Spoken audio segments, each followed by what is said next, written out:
A igreja evangélica no Brasil, será que ela está numa encruzilhada? Pois é, um pastor acredita que sim, e o alerta que ele faz é bem contundente. Vamos mergulhar nessa crítica e entender o que ele pensa sobre o futuro da fé.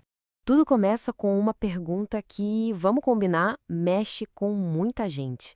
O pastor Ailton Santana joga no ar uma questão que reflete uma certa ansiedade. E se a espera pela volta de Jesus for, assim, bem mais longa do que se imagina? E aí vem o complemento.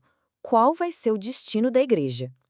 A preocupação aqui é que, sem aquele senso de urgência, a instituição pode começar a se desfazer, sabe? A perder totalmente o seu propósito original.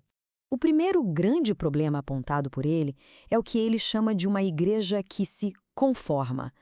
A ideia é que, em vez de transformar o mundo, ela está sendo transformada por ele. E nisso, aquela linha que separa o sagrado do secular vai simplesmente se apagando. E isso nos leva, então, para o centro da questão. Existe aquela ideia bíblica de que as pessoas de fé devem viver no mundo, mas sem serem do mundo.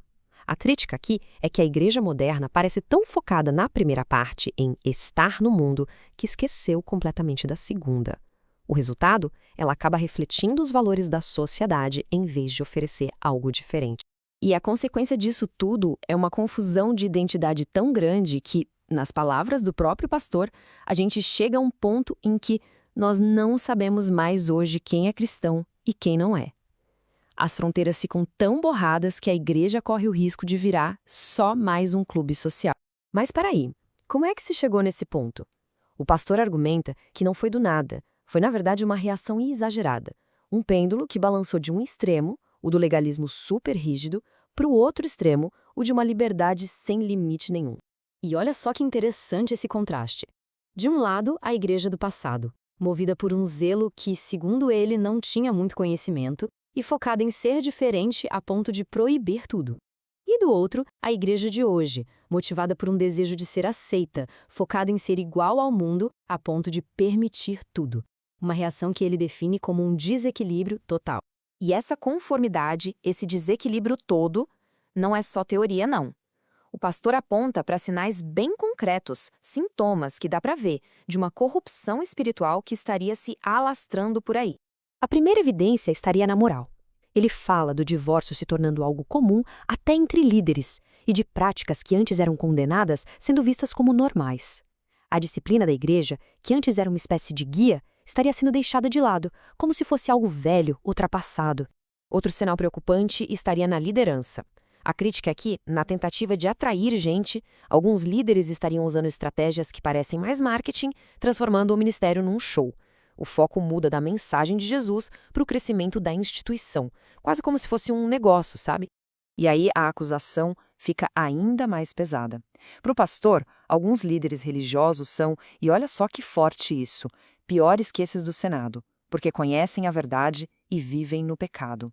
É uma declaração chocante que coloca sobre eles uma responsabilidade moral que, na visão dele, é ainda maior que a dos políticos. Certo, se a situação hoje é essa, para onde esse caminho leva? O pastor então faz uma projeção, ele tenta imaginar o futuro baseado nessas tendências. E o cenário que ele pinta é, para dizer o mínimo, alarmante.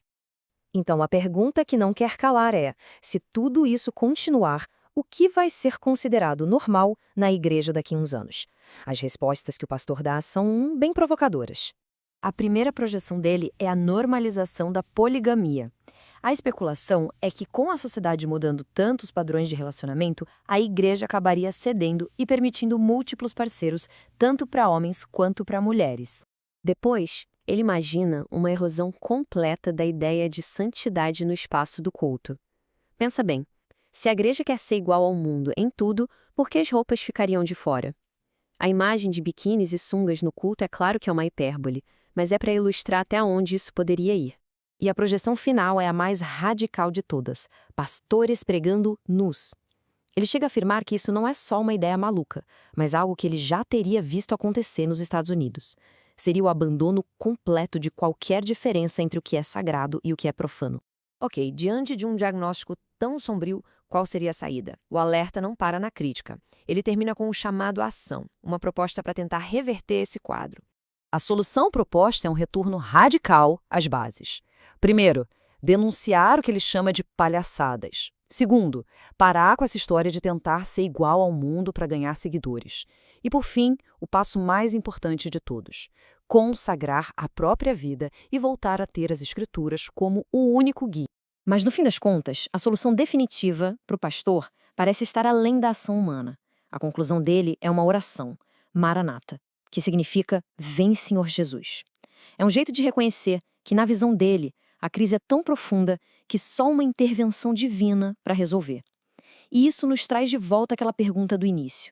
E se essa intervenção demorar, o que vai sobrar da igreja que a gente conhece hoje?